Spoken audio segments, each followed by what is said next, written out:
गहरे जंगल में यहाँ फूल मुस्कुराते थे और नदियाँ गुनगुनाती थी। वहीं एक सुंदर सा पक्षी नीलकंठ रहता था।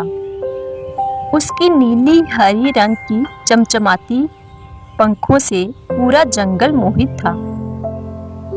लेकिन एक दिन बारिश ने उसका जीवन बदल दिया। नीलकंठ बहुत ही खुश था। वह जंगल में नाच गा रहा था। बारिश आई शम शम शम, मैं नाचूं दम दम। नीलकंठ बारिश में पंख फैलाकर नाच रहा था।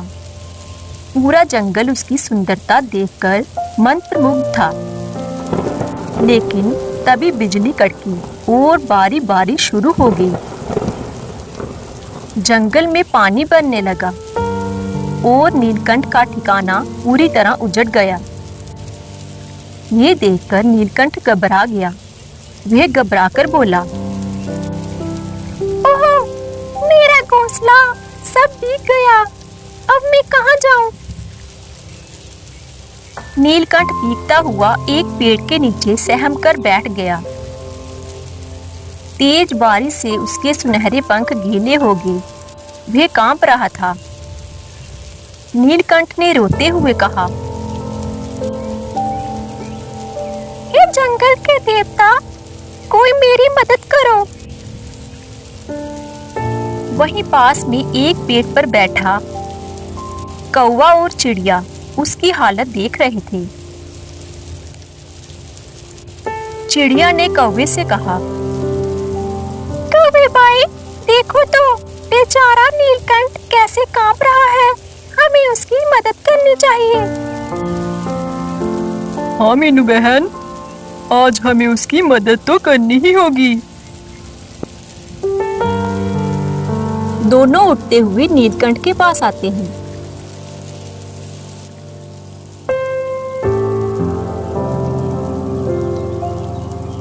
मीनू नीलकंठ से कहती है, नीलकंठ भाई, हिम्मत रखो, तुम अकेले नहीं हो, हम हैं ना तुम्हारे साथ। नीलकंठ बड़ी ही कमजोर आवाज में कहता है, मेरा घर, मेरी मेहनत सब बह गया, मैं कहाँ जाऊं? चलो हम बूढ़े पेड़ बाबा के पास चलते हैं। वो जंगल के सबसे समझदार और मददगार हैं। वे सबकी मदद करते हैं, हमारी मदद भी जरूर करेंगे। फिर वो तीनों बूढ़े पेड़ बाबा के पास पहुंचे। मीनू ने पेड़ बाबा से कहा, बाबा, इस बारिश में नीलकंठ का घर बह गया है। नीलकंठ बेघर हो गया है। अब ये क्या करे, कहाँ जाए? कृपया आप हमारी मदद करें, हमें कोई रास्ता दिखाएं। बारिश तो प्रकृति की परीक्षा है, लेकिन अगर हम एकजुट हो जाएं, तो किसी की भी मदद कर सकते हैं। तो बताइए बाबा, हम क्या करें? नीलकंठ के लिए नया घर बनाओ। पेड़ों की शाखाओं से सुरक्षित घोंसला और पत्तों से छत। बाकी जानवर भी मदद करेंगे। नीलकंठ के लिए घोंसला मैं बनाऊंगी। नीलकंठ, तुम चिंता न करो, मैं घोंसला बनाने के लिए शाखाएं ढूंढ कर आती हूँ। तुम कालू के साथ उसके घर जाओ। बारिश में तुम वहाँ सुरक्षित रहोगे। कालू के साथ नीलकंठ उसके घर चला गया और मीनू जंगल से शाखाएं लेने चली गई।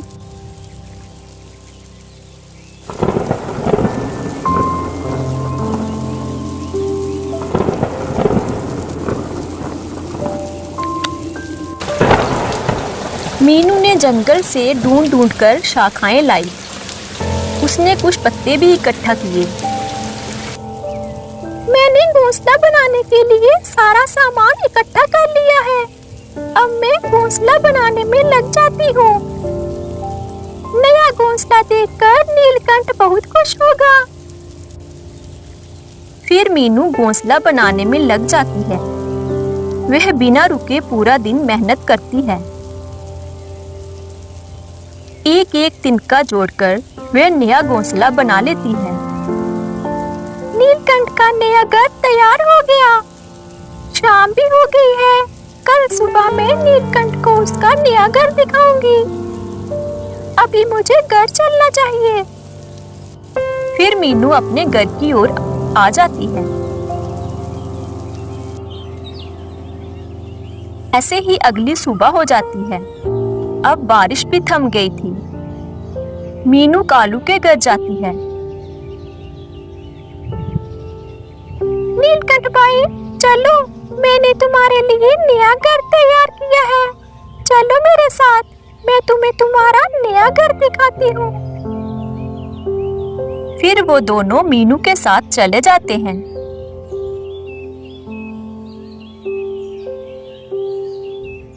मीनू नीलकंठ को उसका नया घर दिखाती है।